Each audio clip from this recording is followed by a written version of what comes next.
વીરનામાં દક્ષિણ ગુજરાત યુનિવર્સિટી ખાતે જમવાનું સારી ગુણવત્તાનું ન હોવાનું કહી એબીવીપી દ્વારા વિરોધ પ્રદર્શન કરાયું હતું। વીએનએસજીયુ ખાતે એબીવીપી દ્વારા વિરોધ પ્રદર્શન કરવામાં આવ્યું હતું। યુનિવર્સિટી સંલગ્ન છાત્રાવાસમાં છેલ્લા 1 મહિનાથી જમવાનું સારું નથી આવતું, જેને કારણે ઘણા બધા વિદ્યાર્થીઓને ફૂડ પોઈઝનિંગ તથા ભોજનને લઈને સમસ્યાઓ બાબતે વિદ્યાર્થી પરિષદ દ્વારા 10 દિવસ અગાઉ રજૂઆત કરવામાં આવી હતી, પરંતુ યુનિવર્સિટી પ્રશાસન દ્વારા કોઈ પગલાં લેવામાં આવ્યા નથી, જેને લઈને એબીવીપી દ્વારા યુનિવર્સિટી ખાતે પહોંચી રજિસ્ટ્રારની ઓફિસ બહાર ધરણા કરી રામધૂન બોલાવી હતી અને કહ્યું હતું કે અગાઉ બોયઝ હોસ્ટેલમાં 2000 મેસની ફી હતી, જે 2400 કરાઈ હતી અને ગર્લ્સ હોસ્ટેલમાં મેસની ફી 1700 હતી, જે પણ વધારી 2400 કરાઈ છે, છતાં ગુણવત્તાયુક્ત ભોજન ન મળતું હોવાના આક્ષેપો કરાયા હતા। નમસ્તે, કૃતિક પટેલ, અખિલ ભારતીય વિદ્યાર્થી પરિષદ વીરનામાં યુનિવર્સિટીમાં અધ્યક્ષની જવાબદારી। છેલ્લા ઘણા દિવસોથી અહીંયા બોયઝ હોસ્ટેલ અને ગર્લ્સ હોસ્ટેલમાં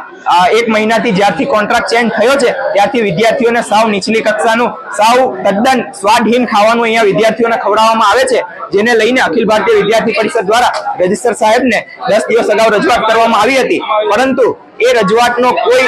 જવાબ હજુ સુધી રજિસ્ટર દ્વારા આપવામાં આવ્યો નથી અને રોજ ને રોજ ઘણા બધા વિદ્યાર્થીઓએ જમવાનું જમીને બીમાર થઈ રહ્યા છે। પહેલા જ્યારે 300-400 વિદ્યાર્થીઓ કેન્ટીનમાં જમવા જતા હતા, જે ફક્ત હાલમાં 15 થી 20 વિદ્યાર્થીઓ કેન્ટીનમાં જમવા જાય છે, જેની યુનિવર્સિટીને થોડીક બી ચિંતા નથી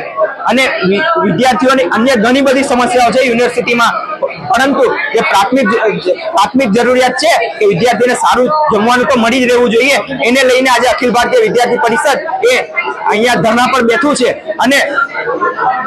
ઘણી બધી સમસ્યાઓ છે, પરંતુ જમવાની સમસ્યા પ્રાથમિક ગણાય કે જો વિદ્યાર્થી સારું જમશે નહીં તો કાલે સોમવારથી એક્ઝામો ચાલુ થાય છે, તો એક્ઝામમાં કેવી રીતે સારી રીતે લખી શકશે? વિદ્યાર્થી અહીંયા આગળ ભણવા માટે આવે છે દૂર દૂરથી, તો એમને સારું જમવાનું તો મળી જ રહેવું જોઈએ। જો આના પહેલાનો જે કોન્ટ્રાક્ટર હતો એ આના કરતા ઓછા ભાવમાં જો સારું જમવાનું આપી શકતો હોય તો અત્યારે તો જમવાનો ભાવ વધી ગયો છે, તો કેમ આ લોકો આવું સારું જમવાનું વિદ્યાર્થીને આપી નથી શકતા?